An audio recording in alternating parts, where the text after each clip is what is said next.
वो बचपन में सुरीला नहीं था और तो और वो रोता भी सुरों में नहीं था कि आवाज़ बहुत बुरी थी। वो 5 बरस का था जब एक रोज़ इसकी माँ सब्जियाँ काट रही थी और वो शरारतें कर रहा था कि छुरी इसके हाथ को लग गई। वो घायल हुआ और कई रोज़ तक रोता रहा। इसका ये जख्म भरा तो इसकी आवाज़ सुरों से आहंग हो चुकी थी। नीले नीले अंबर पर चांद जब आए। ये आभास कुमार गंगूली की कहानी है जिन्हें दुनिया किशोर कुमार के नाम से जानती है। मस्तानी मदहोश किए। वो 1929 को भारतीय रियासत मध्य प्रदेश के शहर खंडवा के एक बंगाली खानदान में पैदा हुए थे। ये वो किशोर कुमार ही हैं जिन्होंने एक जमाने तक अपनी जादुई आवाज से बरसगीर पाक व हिंद पर राज किया। ऐसा किसी ने मेरा थोड़ा बर्बादी। और मोहम्मद रफ़ी, मुकेश, तल्लत महमूद और मन्ना डे जैसे महान कलाकारों की मौजूदगी में अपनी मुनफरिद आवाज़ का जादू जगाने में कामयाब रहे। फिर हूँ यारो, ना घर है ना। आज की वीडियो होने वाली है बहुत ही ख़ास, क्योंकि आज की वीडियो में हम किशोर कुमार के उन राज़ों से पर्दा उठाएंगे जो आप में से शायद कुछ लोग ही जानते हों। तो एंड तक हमारे साथ बंधे रहिएगा। जिससे अब तक तुझे नफरत होगी, आज रुसवा। कहते हैं कि किशोर कुमार ने कभी गायकी की प्रोफेशनल ट्रेनिंग नहीं ली थी। उन्होंने बहुत सी हिंदुस्तानी ज़ुबानों में सिंगिंग की, जैसा कि हिंदी, मराठी, गुजराती, असामी, मलयालम, ओडिया और कन्नड़ में। एस.डी. बर्मन साहब किशोर के लिए किसी गॉड फादर से कम नहीं थे। आने वाला बतौर अदाकार इनकी पहली फिल्म शिकारी थी जो 1946 में रिलीज हुई थी। इनका किसी फिल्म में गाया हुआ पहला गीत था की दुआएं क्यों मांगूं, मरने की दुआएं क्यों मांगूं। फिल्म हाफ टिकट के लिए एक सॉन्ग आके सीधी लगी दिल पे बात। इस गाने में मर्द और औरत दोनों की आवाज किशोर कुमार ने दी, जबकि औरत की आवाज लता मंगेशकर ने देनी थी। दिल के चोर मान जाओ वरना मचाऊंगी शोर, बचाओ ओ मुर्गे। एक बार एक इंटरव्यू में लिविंग लेजेंड लता दीदी ने कहा कि किशोर दा के सामने हम कुछ भी नहीं हैं, यानी वो हिंदुस्तान के अब तक के बेहतरीन गुलकार हैं। तेरे जैसा यार कहाँ ऐसा यार।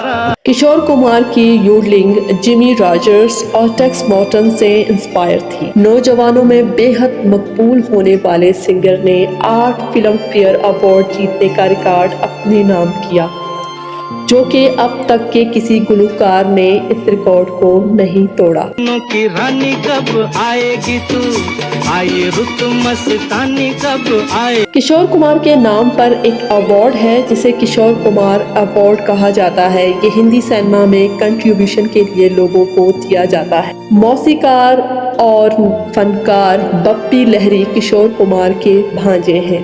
दिए जलते हैं, फूल खिलते हैं। इनके बंगले के बाहर एक साइन बोर्ड लगा हुआ था जिस पर लिखा था किशोर कुमार से बचो। किशोर कुमार ने सबसे ज्यादा गाने राजेश खन्ना के लिए गाए थे, जिनकी तादाद 245 है, जबकि बाकी एक्टर्स के लिए भी गाने गाए, जिनमें धर्मेंद्र, जितेंद्र, देव आनंद, अमिताभ बच्चन काबिले जिक्र हैं।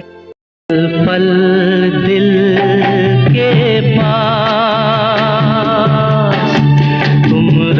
इमरजेंसी के दौरान इनसे मुंबई में इंडियन नेशनल कांग्रेस के जलसे में गाने के लिए कहा गया, जिससे उन्होंने इनकार कर दिया। इसके नतीजे में 1976 से इमरजेंसी के खात्मे तक कौमी और नशरियाती अदारों, ऑल इंडिया रेडियो और दूरदर्शन पे इनके गाने बजाने पर पाबंदी थी। तेरे रास्ते पे मैं आंखें बिछाए बैठा हूँ। किशोर कुमार ने 4 शादियां की। इनकी पहली बीवी रोमा गोहाटकर था, जिनके साथ इनकी शादी 1950 से लेकर 1958 तक चली। इनकी दूसरी बीवी मधुबाला थी, जिनके साथ इनकी शादी 1960 से लेकर 1969 तक चली। बाद में उन्होंने तीसरी शादी योगिता बाली से 1976 में की, जो 1978 में इख्तिताम पजीर हो गई। 1980 में अदाकारा लीना चंद्रवाकर से शादी की, जो इनकी मौत तक चली, यानी 1987 तक। कौन तुझे यूं प्यार करेगा जैसे मैं कर। रिपोर्ट्स बताती हैं कि किशोर कुमार ने मधुबाला से शादी के लिए मजहब इस्लाम कबूल किया था, और ये भी कहा जाता है कि मिथुन का किशोर की तीसरी बीवी योगिता बाली से शादी करने पे किशोर ने मिथुन के लिए गाना गाना छोड़ दिया था। भीगी भीगी सी पलकों पे रह गए जैसे मेरे सपने भी। किशोर कुमार अपनी चुलबुली तबीयत से जाने जाते थे, जिसकी वजह से वो अक्सर अकेलेपन का शिकार रहते थे और वो दरख्तों को अपना दोस्त मानते थे। उनका कहना था कि उनका कोई भी दोस्त नहीं। कहते हैं कि हिदायतकार हर्षिकेश मुखर्जी ने शुरू में किशोर और महमूद को आनंद मूवी के लिए कास्ट किया था, लेकिन जब तजर्बाकार हिदायतकार गुलूकार किशोर कुमार के साथ बात करने उनके घर गए तो इनके गार्ड ने इन्हें बाहर से ही भगा दिया। वजह ये थी कि किशोर दा ने किसी बंगाली स्टेज शो में हिस्सा लिया था, जिसके लिए इन्हें कोई मुआवजा नहीं मिला। कहते हैं हर्षिकेश मुखर्जी ने बाद में आनंद मूवी में राजेश खन्ना और अमिताभ बच्चन को कास्ट किया। किशोर कुमार मुआवजे को लेकर बड़े ही संजीदा थे। उनका मानना था कोई तनख्वाह नहीं, कोई काम नहीं। इस पॉलिसी पर सख्ती से अमल पैरा थे। एक बार एक फिल्म में काम करते हुए अपने चेहरे के आधे हिस्से पर मेकअप के साथ सेट पर आए, क्योंकि किशोर कुमार को मालूम पड़ा था कि उन्हें पूरी पेमेंट नहीं हुई।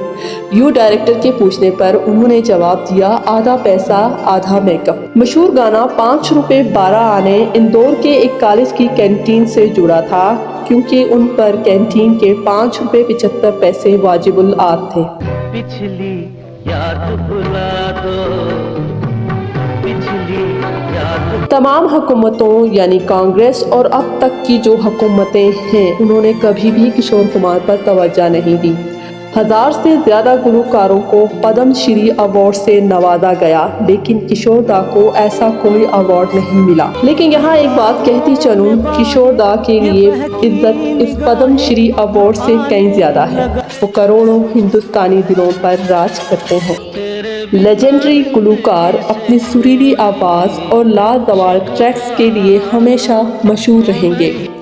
उम्मीद करती हूँ कि आपको आज की वीडियो पसंद आई होगी। वीडियो को लाइक और चैनल को सब्सक्राइब करना मत भूलिएगा। और किशोर दा का कौन सा गाना आपका पसंदीदा है, कमेंट बॉक्स में ज़रूर बताइएगा। शुक्रिया।